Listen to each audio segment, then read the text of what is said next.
নবীজি আপনার ভালোবাসায় জান্নাতে নসিব হয়ে যায়। আল্লাহুম্মা সাল্লি আলা সাইয়্যিদিনা মাওলানা মুহাম্মদ ওয়া আলা আলি সাইয়্যিদিনা মাওলানা মুহাম্মদ। আউযু বিল্লাহি মিনাশ শাইতানির রাজীম। বিসমিল্লাহির রহমানির রহিম। ইয়া আইয়ুহাল্লাযীনা আমানু ইযা নুদিয়া লিস-সালাতি মিন ইয়াউমিল জুমআতি ফাসআউ ইলা যিকরিল্লাহি ওয়া যারুল বাই', যালিকুম খায়রুল লাকুম ইন কুনতুম তা'লামুন। সাদাকা ইয়া রাব্বাল আলামিন। উপস্থিত হযরতুল উলামায়ে কেরাম, মুরব্বিয়ান আযম, বেরাদান ইসলাম, পর্দার আড়ালের মা ও বোনেরা, আসসালামু আলাইকুম ওয়া রাহমাতুল্লাহি ওয়া বারাকাতুহু। পরম করুণাময় মহান রব্বুল আলামিনের কাছে সর্বপ্রথম শুকরিয়া আদায় করি যে মহান রব্বুল আলামিন আমাদেরকে এখানে আসার বসার তৌফিক দান করেছেন। সেজন্য আসুন অবনীত স্মৃতি, হৃদয়ের আবেগ অনুভূতি উজাড় করে সমবেত কণ্ঠে সকলেই বলি আলহামদুলিল্লাহ। অগণিত অসংখ্য দরুদ ও সালাম আল্লাহর সৃষ্টির প্রধান আকর্ষণ, বিশ্বসভার সভাপতি, সকল নবী রাসূলগণের মাথার তাজ, শামসুল হেদায়াত বদরুদ্দুজা সৈয়দুল সাকালাইন, ইমামুল মুরসালিন, খাতমুন নবীন ওয়াল মুরসালিন, আফতাবে নবুয়ত, শাহিন শাহির রিসালাত, সরকারে দুজাহান, সুলতানুল মদিনা, নবীউল আম্বিয়া, হুজুর আকরাম, নূর মুজাসসাম, নূরুন আলা নূর, সাইয়্যিদিনা হাবিবানা শাফিঈনা মাওলানা মুহাম্মদ সাল্লাল্লাহু আলাইহি ওয়াসাল্লামের উপর আল্লাহ জাল্লা জিকিরু, যাকে আজ থেকে 1500 বছর আগে প্রেরণ করেছেন সর্বশ্রেষ্ঠ নবী রাসূল হিসাবে। সম্মানিত উপস্থিতি, রবিউল আউয়াল মাস শেষ, রবিউল সানি মাস শুরু। আজ জুমাবার, জুমার দিনের নামকরণ। শুক্রবার দিনের নাম কেন জুমা রাখা হলো? হাদিস শরীফে এসেছে, হযরত সুলাইমান রাদিয়াল্লাহু তাআলা আনহু বলেন, একবার রাসূল করিম সাল্লাল্লাহু আলাইহি সাল্লাম আমাকে জিজ্ঞাসা করিলেন, তুমি কি জানো জুমার দিনের নাম কেন জুমা হইল? আমি আরজ করিলাম, হে আল্লাহ রসুল, ইহার কারণ তো আমার জানা নেই, আল্লাহ রসুলই ভালো জানেন। তিনি ফরমালেন, এই দিন তোমাদের পিতা হযরত আদম আলাইহিস সালামকে তৈরি করার জন্য কাদামাটি জমা করা হয়েছিল। এজন্য এই দিনের নাম জুমা রাখা হয়েছে। আবার কেহ কেহ বলেন, হযরত আদম আলাইহিস সালামের ফাজর থেকে আদিমাতা হযরত হাওয়া আলাইহিস সালামকে সৃষ্টি করার পর আদম হাওয়া এর মধ্যে শুক্রবার দিনই প্রথম মিলন ঘটেছিল। এজন্য এই দিনের নাম জুমা রাখা হয়েছে। আবার কেহ কেহ বলেন বেহেশত হইতে পৃথিবীতে নিক্ষিপ্ত হওয়ার পরে দীর্ঘদিন পর্যন্ত তারা আল্লাহর দরবারে তওবা করেছিল, খণ্ডন করেছিল। এই জুমার দিন তাদেরকে আবার আরাফাতের ময়দানে মিলিত হওয়ার সুযোগ দিয়েছিল। এজন্য এর নাম জুমা রাখা হয়েছে, শুক্রবার জুমাবার। এই জুমাবারে যদি কোনো একজন বান্দা মৃত্যুবরণ করে, তার খবর আযাব মাফ। সুবহানাল্লাহ বলবেন না? তার খবর আযাব কি মাফ হয়ে যাবে জুমার দিনের বরকতে, জুমার দিনের ফজিলতের কারণে। কোন একজন আল্লাহর বান্দা যদি দুনিয়া থেকে বিদায় গ্রহণ করে, সুতরাং তার খবর আযাব মাফ হয়ে যায়। হাদিস শরীফে এসেছে, রাসূলুল্লাহ সাল্লাল্লাহু আলাইহি ওয়াসাল্লাম বলিয়াছেন, জুমার দিন ফেরেশতাগণ জামে মসজিদের দরজায় খাতা কলম নিয়ে যারা মুসল্লিরা আগমন করে থাকেন, মসজিদে প্রবেশ করে থাকেন, তাদের নাম লিপিবদ্ধ করা হয়। তাদের নাম লিখে, যে প্রথমে প্রবেশ করবে তার নাম আগে লিখবে। এভাবে প্রথম, দ্বিতীয়, তৃতীয় এভাবে লিখতেই থাকবে। পরবর্তী ব্যক্তির নাম, প্রথম ব্যক্তির নামে, যিনি প্রথমে প্রবেশ করেছে তার নামে একটি গরু কুরবানির সওয়াব তার আমলনামায় লিখে দেওয়া হবে। দ্বিতীয় ব্যক্তির নামে একটি ছাগল কুরবানির সওয়াব লিখে দেওয়া হবে। এর পরবর্তী ব্যক্তির নামে মুরগি কুরবানির সওয়াব লিখে দেওয়া হবে। এভাবেই তাদের নাম লিখতে থাকবে এবং তারা একেবারে শেষ পর্যন্ত মুরগির ডিমের কুরবানির সওয়াব তারা পেতে থাকবে। যখন ইমাম সাহেব খুতবার জন্য দণ্ডায়মান হয়, তখন আমরা যারা মুসল্লি আছি সবাই খুতবা শ্রবণ করব। খুতবা শ্রবণ করা ওয়াজিব। খুতবা শ্রবণ করা কি ওয়াজিব। মাঝে মধ্যে দেখা যায় খুতবা দেওয়ার সময় অনেকেই কথাবার্তা বলে, এই কথাও বলা যাবে না, চুপ কর। খুতবা দেওয়ার সময় কথা বলা যায় না, এই কথাও বলা যাবে না। ইমাম সাহেব কিন্তু খুতবার মাঝখানেও মুসল্লিদের উদ্দেশ্যে নির্দেশনামূলক কথাবার্তা বলতে পারবে শুধু ইমাম, আর কেউ কথাবার্তা বলা যাবে না। খুতবা যেহেতু নামাজের অংশ, খুতবা কি নামাজের অংশ, সেহেতু খুতবা দেওয়ার সময় কোনো কথাবার্তা বলা যাবে না। নামাজের সুরতে বসতে হবে। আমরা যে সময় নামাজ পড়ি, নামাজের আদবে আমরা বসে থাকবো মসজিদের ভিতরে। নবী করিম সাল্লাল্লাহু আলাইহি সাল্লাম এই যে জুমার দিন কিনা জুমা হলো, কখন থেকে জুমার নামাজ শুরু হয়েছে? নবী করিম সাল্লাল্লাহু আলাইহি সাল্লাম মক্কা ছেড়ে মদিনা গেলেন। পৌঁছার দিন ছিল ইয়ামুল আরুবা অথবা শুক্রবার।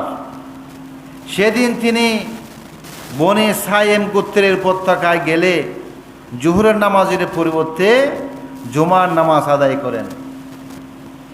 এই দিনটি ছিল জুমার নামাজের সূচনা।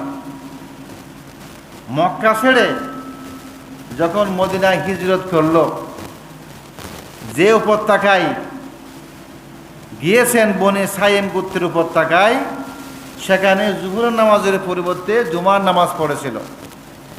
এটা ইতিহাসের প্রথম জুমার নামাজ। তবে আনুষ্ঠানিকভাবে সূচনা হয় আরও একটু পরে। রাসূল পাক সাল্লাল্লাহু আলাইহি ওয়াসাল্লাম এর মদিনায় যাওয়ার পর এবং জুমার নামাজ ফরজ হওয়ার আগে একবার মদিনার আনসার সাহাবীরা আলোচনা করেন, আলোচনায় বসেন তারা বলেন ইহুদিদের জন্য সপ্তাহে একদিন নির্দিষ্ট মিলনের দিন আছে, সেদিন তারা সবাই একত্রিত হয়। নাসারার জন্য সপ্তাহে একদিন মিলনের জন্য, কথাবার্তা বলার জন্য নির্দিষ্ট দিন আছে। সেহেতু যেদিন আমরা সবাই সহমত হয়ে আল্লাহকে স্মরণ করব, নামাজ আদায় করব, অতঃপর তারা আমাদের জন্য তারা শনিবার এবং রবিবার নির্দিষ্ট দিন, আমরা শুক্রবারে জুমার দিন সমবেত হয়ে আমরা কি করব? জুমার নামাজ আদায় করব। ইয়ামুল আরাবা, শুক্রবারকে গ্রহণ করলেন এবং তারা এই দিনকে জুমার দিন নামকরণ করলেন। এই জুমার দিন নামকরণ করা হয়েছে এভাবে। জুমার নামাজের প্রস্তুতি, আমরা কিভাবে জুমার নামাজের জন্য প্রস্তুতি গ্রহণ করব? আমরা প্রত্যেকজনে গোসল করব, বাড়ির মধ্যে উত্তম পোশাক যেটা আছে সেটা পরব, খুশবু লাগাবো, এরপরে আমরা মসজিদের দিকে ধাবিত হব, মসজিদের মধ্যে আসব। আর যিনি গরিব, এতিম, অসহায়, উত্তম পোশাক নাই, যা আছে তা পরিষ্কার পরিচ্ছন্নভাবে খুশবু ব্যবহার করে সেই মসজিদের মধ্যে প্রবেশ করবেন। এই জুমার দিন গোসল করিবে, তখন বলবে, হে আল্লাহ, আমি তোমার নৈকট্য লাভার আশায় গোসল করিতেছি, আমি মসজিদে যাওয়ার জন্য উত্তম পোশাক পরলাম। এভাবে যদি নিয়ত সহকারে মসজিদের মধ্যে আসেন, মসজিদে প্রবেশ করেন, আল্লাহ পাক তার গত জুমা হইতে এই জুমা পর্যন্ত যত ধরনের সগীরা গুনাহ হয়েছে আল্লাহ রাব্বুল আলামিন মাফ করে দেবেন। সুবহানাল্লাহ। এভাবেই আমরা জুমাকে আমরা বরণ করে নিব, জুমার নামাজ আদায় করব।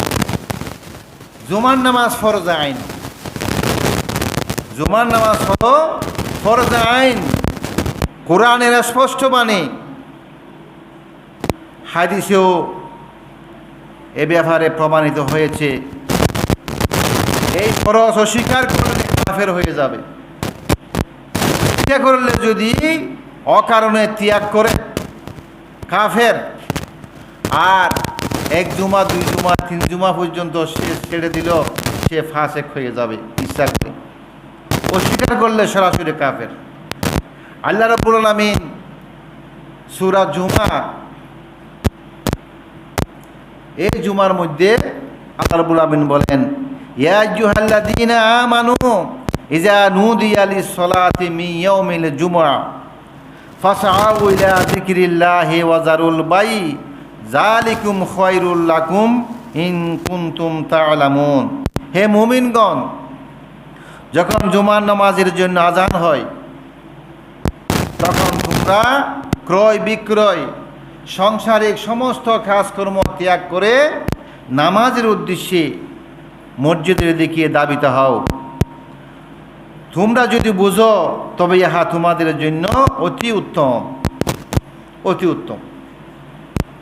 হাদিস শরীফের মধ্যে এসেছেন, যে ব্যক্তি জুমার দিন গোসল করিয়া যথাসম্ভব ফাঁকসাপ হইয়া, চুলে তৈল মাখিয়া, খুশবু ব্যবহার করিয়া যদি জুমার নামাজে আসে, গত জুমা থেকে এই জুমা পর্যন্ত তার সমস্ত গুনাহ আল্লাহ রাব্বুল আলামিন মাফ করে দেবেন। এই জুমার দিন, এই জুমার দিন মুসলমানের জন্য ব্যবসা বাণিজ্য, কাজকর্ম এগুলো হারাম করে দিয়েছে। যখন আযান হবে, যতক্ষণ পর্যন্ত জুমার নামাজের কার্যক্রম চলবে, ততক্ষণ পর্যন্ত মুসলমানদের জন্য বেচা কিনা হারাম। যদি ইচ্ছা করিয়া সে জুমার নামাজে না আসে, ব্যবসা বাণিজ্যের মধ্যে বসে থাকে, ইনকাম করে, যে টাকা পয়সা রোজগার করলো, সে টাকা পয়সার বিনিময়ে কাল কিয়ামতের দিন ফাঁদ বানানো হবে। ফাঁদ বানাইয়া তার কফারে তার ফাজরের মধ্যে সেক দিবে এবং বলবে, ওই জুমার দিন তুমি জুমার নামাজে না গিয়া ব্যবসা বাণিজ্য করেছ, দোকানদারি করেছ, আজকে সে জুমার টাকা তোমার জন্য ফাত হয়েছে, তুমি সে শাস্তি ভোগ করো। হাদিস শরীফে এসেছে, যে ব্যক্তি জুমার দিন গোসল করিয়া যথাসম্ভব ফাঁক সাফ হইয়া চুলে তুল মাখিয়া খুশবু ব্যবহার করে নামাজের জন্য যাইবে, মসজিদে প্রবেশ করিয়া যেখানে নামাজের জন্য জায়গায় পাবে সেখানে দাঁড়িয়ে যদি নামাজ আদায় করে, আল্লাহর হাবিব বলতেছেন গত জুমা থেকে এই জুমা পর্যন্ত তার সমস্ত গুনাহ আল্লাহ রব্বুল আলামিন মাফ করে দেবেন। সুবহানাল্লাহ। হাদিস শরীফে এসেছে, যে ব্যক্তি আলসি করিয়া 3 জুমা পর্যন্ত তরক করে, আল্লাহ তাআলা তার উপর নারাজ হইয়া যান এবং তার অন্তরের মধ্যে শিলমোহর মেরে দে। নাউযুবিল্লাহ। তিরমিজি শরীফের হাদিস। ইচ্ছা করে ওই জুমা 3 জুমা পর্যন্ত যদি না পড়ে, না আসে, ইচ্ছা করিয়া তার অন্তরের মধ্যে শিলমোহর মেরে দেবে। সুন্নত বা নফল নামাজ পড়ার সময় যদি খুতবা শুরু হয়ে যায়, মশালা সুন্নত নামাজ এবং নফল নামাজের সময় যদি ইমাম সাহেব খুতবা দেয়, তখন কি করবেন? তখন নামাজ তাড়াতাড়ি শেষ করে খুতবা শোনার জন্য বসবেন। যেহেতু খুতবা শোনা ওয়াজিব, খুতবা শোনা কি ওয়াজিব, ওয়াজিব তরফ করা যাবে না। এবং খুতবা চলাকালীন কারোর সাথে কথাবার্তা বলা যাবে না, নির্দেশ করাও যাবে না, এই কথাও বলা যাবে না তুমি কথা বলছো কেন, এটাও বলা যাবে না। খুতবা শোনা ওয়াজিব, নামাজের অংশ। জুমার নামাজ 2 রাকাত, জুমার নামাজ কয় রাকাত? 2 রাকাত। আর 2 রাকাত নসিহত, আদব কায়দা, খুতবা শ্রবণ করা, এর ভিতরে নিহিত। সুবহানাল্লাহ। এই জুমার দিন আমাদের জন্য, গরিব মেহনতি মানুষের জন্য হজ হিসাবে ঘোষণা করেছেন। লক্ষ লক্ষ কোটি কোটি টাকা খরচ করে মানুষ হজে যায়, উমরা হজের জন্য যায়, হজ করার জন্য যায়। গরিব মানুষ তো আর হজে যাইতে পারবে না। প্রতি জুমা সহি সালামতে সুন্দরভাবে যদি আদায় করে, আল্লাহ রাব্বুল আলামিন তার আমল নামায় একটি মকবুল হজের সওয়াব লিখে দিবেন। সুবহানাল্লাহ। এটা গরিবের জন্য, নিতান্ত গরিব অসহায় তাদের জন্য এই ব্যবস্থা করেছেন। খুতবা শুরু হইলে উপস্থিত সকলে মনোযোগ সহিত খুতবা শ্রবণ করা ওয়াজিব। যে কাজ কথায় খুতবা শোনার ব্যাঘাত হয়, এইরকম কোনো কথাবার্তা বলা যাবে না। শুধু ইমাম সাহেব যদি কোনো আচার আচরণ দেখে মুসল্লিদের, সে খুতবার ভিতরেও তাদেরকে নির্দেশ দিতে পারবেন, শুধু ইমাম সাহেব, আর কারো নাই। আর আমরা তো নামাজ পড়ি 5 ওয়াক্ত নামাজ, 5 ওয়াক্ত নামাজ পড়ি, আমরা মসজিদে আসি, ইসলামী লেবাস পড়ি, কিন্তু দেখা যায় মানুষ সব সময় মিথ্যা মিশা হতার ভিতরে লিপ্ত থাকে। এই সকাল থেকে একেবারে ঘুম না যাওয়া পর্যন্ত অসংখ্যবার সে মিথ্যা কথা বলে। এই মিশা কথা বলার দরুন তার ইবাদত, তার আমল, তার সব কিছু নষ্ট হয়ে যাবে। ইন্নামাল কিসবু লিকুল্লি জুনুবি উম্মন, সমস্ত পাপ কাজের মা হলো মিশা কথা।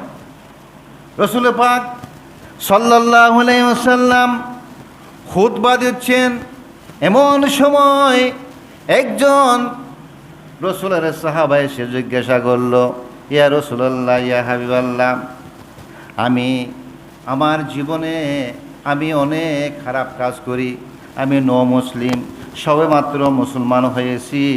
তখন রাসূল পাক সাল্লাল্লাহু আলাইহি ওয়াসাল্লাম খুতবা থামিয়া জিজ্ঞাসা করলো, কি কি খারাপ কাজ করো? ইয়া রাসূলুল্লাহ, ইয়া হাবিবাল্লাহ, আমি মিছা কথা বলি, মিথ্যা কথা বলি, আমি চুরি করি, ডাকাতি করি, বদমাশি করি, অনেক খারাপ কাজের মধ্যে লিপ্ত থাকি। তখন রাসূল পাক সাল্লাল্লাহু আলাইহি ওয়াসাল্লাম তার বক্তব্য শুনে চোখের পানি ছেড়ে দিলেন এবং তাকে শুধু একটি কথা নিষেধ করলেন, হ্যাঁ ভাই, তুমি মসজিদে এসে যখন বলেছো আমি তোমাকে একটা ওয়াদা করাবো, তুমি কি সেই ওয়াদা পালন করতে পারবা? ইয়া রাসূলুল্লাহ, ইয়া হাবিবাল্লাহ, আপনার জুতা মুবারকের সদকায় আপনার হাত ধরে আমি ওয়াদা করে দিয়েছি, আপনি যা নির্দেশ দিবেন আমি অবশ্যই সেটা পালন করতে বাধ্য হব। আল্লাহর হাবিব বললেন, তুমি অনেক পাপ কাজ করো, শুধুমাত্র একটি কথা থেকে যদি তুমি বেঁচে থাকতে পারো, জীবনে কোনো দিন তুমি মিথ্যা কথা বলবা না, জীবনে কোনো দিন মিথ্যা কথা বলবা না, মিথ্যা কথা বলবা না। এই কথা তুমি যদি আমার কাছে ওয়াদা করতে পারো, তোমার জীবন সাফল্যমণ্ডিত হবে। সুবহানাল্লাহ। এই সাহাবা মুসলিম একেবারে খুশিতে নামাজ শেষে বাড়িতে চলে গেলেন। নিয়মিতভাবে রাত্রে তার চাকর এক গ্লাস মদ নিয়ে তার সামনে হাজির। ওমা, মদ, আমি যদি মদ সেবন করি, রাসূল পাক সাল্লাল্লাহু আলাইহি ওয়াসাল্লাম আগামীকাল জিজ্ঞাসা বলবে তুমি কেমন ছিলা, তুমি কি কি পানাহার করেছো, আমি মদ খেয়েছি এ কথা যদি বলি, তাহলে আমার মান সম্মান ইজ্জত কিছুই থাকবে না। যেহেতু আমি রাসূলের হাত ধরিয়া ওয়াদা করেছি জীবনে কোনোদিন মিথ্যা কথা বলবো না, সুতরাং আমি মদ পান করবো না। এরপরে গভীর রাত্রে তার ঘুম ভেঙে গেল, আবার ঘুম থেকে জাগ্রত হলো, বের হচ্ছে, সে তলোয়ার নিয়ে বের হচ্ছে, আমি চুরি করব, ডাকাতি করব, বদমাশি করব না, কিছুই করা যাবে না, আমি রসুলের হাত ধরিয়া ওয়াদা করছি, মিথ্যা কথা বলা যাবে না। আগামীকাল রাসূল পাক সাল্লাল্লাহু আলাইহি ওয়াসাল্লাম আমার সাথে যদি দেখা হয়, সে যদি বলে তুমি কেমন ছিলা, আমি চুরি করেছি, বদমাশি করেছি, মদ খেয়েছি, গাঁজা খেয়েছি, এ কথা যদি বলি, মানুষে আমাকে ধিক্কার দিবে এবং তার শাস্তি আমাকে ভোগ করতে হবে।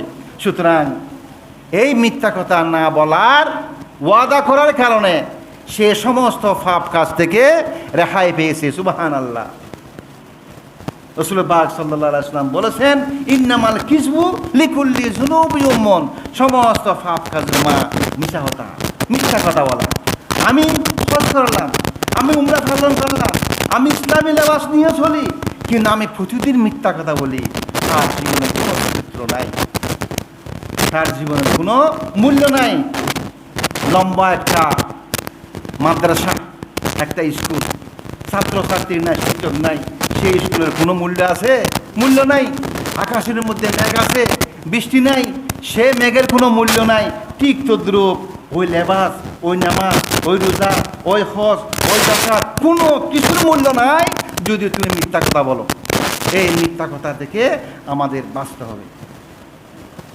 এই মাসের মধ্যে আমাদের যাকে আমরা বরফির রহমতুল্লাহ আলাই বলে থাকি, হযরত আব্দুল কাদের জিলানী রহমতুল্লাহ আলাই এই মাসের মধ্যে ওফাত গ্রহণ করেছিল।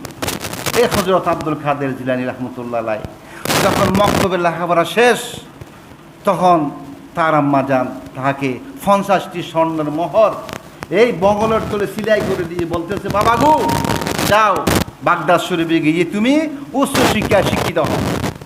যেহেতু আমার এলাকায় আর কোনো মক্তব ছাড়া, প্রাথমিক বিদ্যালয় অর্জন ছাড়া উচ্চ শিক্ষা গ্রহণ করার কোনো সুযোগ নেই, সেহেতু মায়ের হাত ধরে ওয়াদা করে বলতেছেন, হে আম্মা যান, আপনি বলতেছেন যদি বাসাদন কোনোদিন তুমি মিথ্যা কথা বলবা না।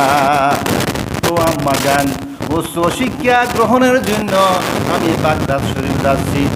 বাগদাদ শরীফ যাওয়ার জন্য রওনা হয়ে গেছে তারা 60 জন। যাইতে যাইতে অনেক দূর যাওয়ার পরে সমোহনী এলাকায় হঠাৎ করিয়া হযরত আব্দুল কাদের জিলানী সহ 60 জনকে তারা ডাকাত দল এসে আক্রমণ শুরু করে দিল। অন্যান্য মানুষ যারা আছে তাদের কাছ থেকে তাদের পোশাক ভালো ছিল, টাকা পয়সা দন দৌলত কেড়ে নিয়েছে। আর আব্দুল কাদের জিলানী রহমতুল্লাহ আলাইহির কাছে এসে বলল, হে বাসাদন, তোমার কাছে কি কিছু আসেনি? সে বলে দিল, অবশ্যই আমার কাছে এই জায়গার মধ্যে বগলের তিলে 50টি স্বর্ণের মোহর আছে। সুবহানাল্লাহ। এই ডাকাতের সর্দার আশ্চর্য হয়ে গেল, বলল, আমি তো আপনাকে সন্দেহ করি নাই, আপনার ওই জায়গার মধ্যে ধন আছে, স্বর্ণের মোহর আছে। আমার আম্মা আমাকে ওয়াদা করিয়েছেন, যদিও বা তুমি বিপদে পড়ো কখনো তুমি মিথ্যা কথা বলবা না। সুবহানাল্লাহ। আমি আমার আম্মার ওয়াদা পালন করলাম, সেহেতু আমি মিথ্যা কথা বলতে পারি নাই।